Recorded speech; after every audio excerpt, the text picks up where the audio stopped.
I have more follow-up questions before I can really answer that one. So, I mean, if this is a dog who you can't reposition because they are not willing to be handled, if they're using their teeth, there's so many reasons there that I would say you need to consult a trainer. You need to work with somebody to help with this. Right. Do you have anything top of mind that comes on this one? Yeah, my first thing was, why can't you reposition it? Is it... Yeah. What's going on? Right. What's going on? Yes.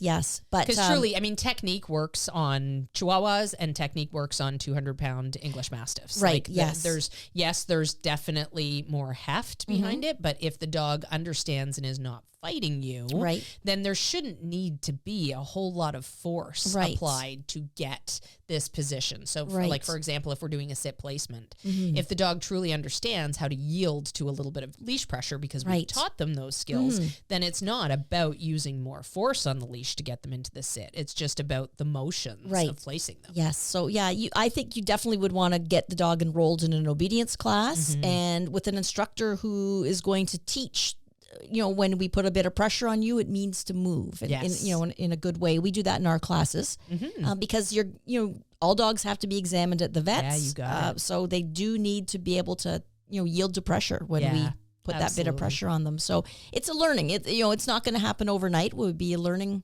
experience. Yes, most definitely. Well, and in order to hold my dog accountable, I need him to be part of that process.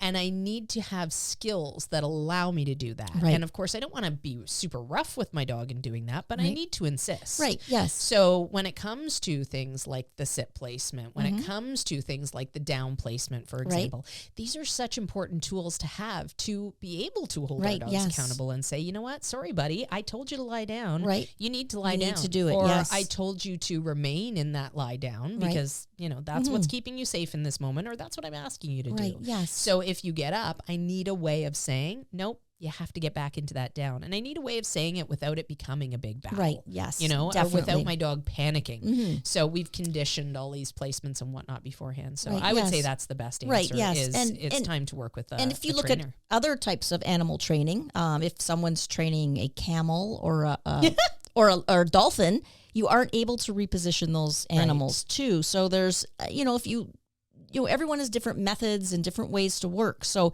we can work, or a horse. You can't physically reposition a horse, but we have managed to train these large animals to be, very good at things that they do. Yeah. Oh, absolutely. Yes. I mean, you can move a horse with just the slightest little pressure of your foot, right? But that's not because they're physically being manipulated to do that. It's because they've learned to interpret any sort of pressure we put on them. They've learned to interpret that and be able to get there. So you'll have to go back and build some building blocks with your dog.